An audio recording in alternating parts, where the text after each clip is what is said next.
Hello বন্ধুরা, আসসালামু আলাইকুম। আমি হাসান আহমেদ। আশা করি সকলে ভালো আছেন। সকলকে হাসান ক্রিয়েটিভ জোন চ্যানেলের পক্ষ থেকে স্বাগতম। তো বন্ধুরা, আপনাদেরকে অনেক আমি ছাদ বাগানের ভিডিও দেখিয়েছিলাম যে আমার গাছগুলো কিভাবে বড় হচ্ছিল বা খুব সুন্দর ছিল। কিন্তু আজকে আমি দেখাবো এগুলো পরিপূর্ণভাবে যত্ন না পাওয়ার কারণে বা বাগান পরিচর্যা না করার কারণে দেখতে পাচ্ছেন বেশিরভাগ গাছ কিন্তু মারা গেছে। প্লাস এগুলো কিন্তু আর বাড়তিও হচ্ছে না। দেখতে পাচ্ছেন এখানে আমার অসংখ্য গাছ আছে যেগুলো মানে এখানে কোনো যত্ন না পেয়ে গাছগুলো মরেই গেছে বলা যায়। এই যে দেখতে পাচ্ছেন ওপরে এটা কিন্তু খুব সুন্দরভাবে হয়েছিল। এই যে একটা গাছ লতাটা কিন্তু মরেই গেছে। তো এরকম দেখতে পাচ্ছেন এই পাশে আছে, এগুলো কিন্তু আমার সবগুলো খুব সুন্দরভাবে আপনাদেরকে ভিডিও করে দেখানো আছে।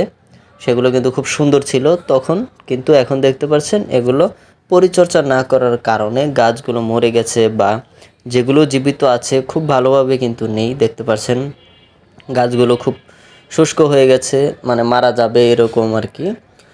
তো এগুলো মূলত আমার কিছু সমস্যার কারণে আমি এগুলো পরিচর্যা করতে পারিনি, এই কারণে দেখতে পাচ্ছেন কি অবস্থা হয়েছে। এখানে বেগুন গাছ আছে, এখানে করলা গাছ। তো এগুলো কিন্তু আপনাদেরকে পূর্বে ভিডিও আমি দেখিয়েছিলাম, খুব সুন্দরভাবে ছিল। তো দেখতে পাচ্ছেন এগুলো কিন্তু এখন আর সেরকমভাবে নেই। তো আমি মূলত ভিডিওটা করার উদ্দেশ্য হচ্ছে যারাই আপনারা বাগান ছাদ বাগান করবেন বা যেখানেই বাগান করতে চাচ্ছেন, শাকসবজির হোক যেটারই হোক, পরিচর্যাটা সঠিকভাবে করবেন। এবং কিভাবে আপনারা বাগান পরিচর্যা করবেন, কি করতে হবে সব কিছুই কিন্তু আপনারা ইউটিউবে পেয়ে যাবেন। তো পরিচর্যা না করলে কিন্তু কোনো লাভ নেই। এখানে আমার কিন্তু পর্যাপ্ত জায়গা আছে, কিন্তু আমার হাতে ওই রকম সময় না থাকার কারণে আমি এখানে কাজ করতে পারছি না। দেখতে পাচ্ছেন পুরো স্পেসটাই কিন্তু ফাঁকা। এখানে একটু করেছিলাম, সময়ের জন্য এগুলো করতে পারিনি। তো এই হচ্ছে অবস্থা আর কি। তো এই ছিল আজকের ভিডিওটি ভালো লেগে থাকলে একটি লাইক দিয়ে দিবেন।